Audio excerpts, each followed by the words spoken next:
Now, Cape Town, Heidi, is the mother city, is welcoming Parliament again, and the mayor of Cape Town is Geordin Hill-Lewis. I mean, the city has once again extended its hospitality to host Parliament, being both houses, National Assembly and the National Council of Provinces. I understand Mr. Hill-Lewis is joining me now virtually on Zoom just to talk to us about how ready has Cape Town been for this SONA and what is taken for them to continue to extend their hospitality to Parliament. Good afternoon, Mayor, and welcome to eNCA on DSTV Channel 43. First, what did it take for you guys to make sure that yet again you are hosting the State of the Nation address following last year's fire? Good afternoon. It's nice to be with you, and it was a no-brainer. It's our pleasure and our privilege to be able to host the State of the Nation address this evening in Cape Town's iconic City Hall. We are passionate, patriotic South Africans. It was a national tragedy when Parliament burnt down, and we will continue to host SONA with pride so long as we need to, and until such time as the Parliament is rebuilt. And we do that free of charge.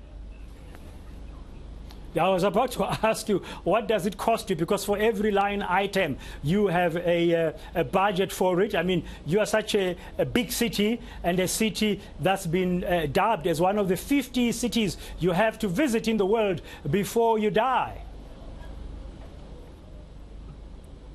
Hopefully long before then. We want many more visitors coming to our city, and there are so many visitors in our city right now. We are just now saying farewell to the 8,000 delegates from the Mining Indaba. Today is their last day. Tonight we welcome SONA. On Friday we welcome the Women's Cricket World Cup. On Sunday we welcome the racing teams from around the world for the Volvo Ocean Race. In a couple of weeks we welcome the Formula E teams from around the world. So this is a wonderful time for events and to visit Cape Town. And so it really is our pleasure to offer our facilities to Parliament for the State of the Nation as passionate South Africans, free of charge. Of course, there are lots of other costs for the traffic disruption and the traffic officers and so on, but that's all, that's all part of the opening of Parliament anyway. And it's just great to be able to help where help is needed. Yeah, but is there an amount you can share with us? Well, there's absolutely no cost for the venue. We don't charge Parliament anything. So the only cost is really the cost of our traffic officers around the city for the road closures. And then we are also, I don't know if you saw on my social media pages, we are lighting up City Hall in the colors of the South African national flag. This evening and last night. There's a small cost associated with that, probably 50,000 Rand or less. Okay, well, that's really good to hear that there's not more money that the ratepayers of Cape Town have to fork out to host this, neither do nor the taxpayers. Now, you mentioned something about the number of people who are currently here and those that are coming, and your city is going to be hosting, as you've said, some very prestigious global sporting events.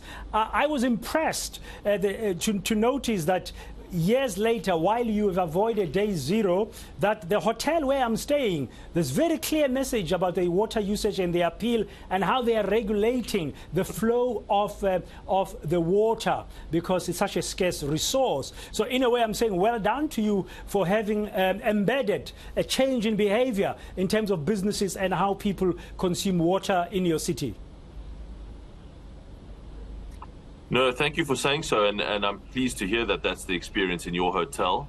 I must also take this opportunity to say, though, that our water usage as a city is creeping higher and higher, and we are in the height of summer now. Mayor, I'm not surprised. It's very hot.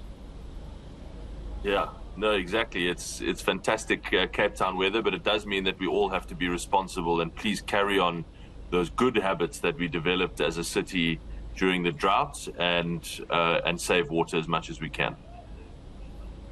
Yeah, while you are such a hospitable man and mayor in the city, hosting Parliament again here free of charge at the city council, you must be concerned as well about what message the president will deliver tonight to South Africans. What would you, as the mayor of Cape Town, like to hear Matamela Cyril Ramaphosa say tonight? It has to be all about the energy crisis. We have sent out a letter to the president to say that we would like some key incentives to be announced to help families invest in solar power, to help businesses invest in solar power, to make it cheaper to do so. Then, of course, things that Cape Town is constantly pushing. We would like control of the passenger rail system in Cape Town to be formally devolved from the national government to us. And we would like management of the South African Police Service to be devolved formally to us. We think that those are two really important reforms that would help improve services and service delivery in those spaces, and would make Cape Townians safer, firstly, and would improve our public transport system and help them connect with economic opportunity. So really, those three things are what we are looking out for. Is there some news on energy? Is there some important advancement on the devolution of policing and rail?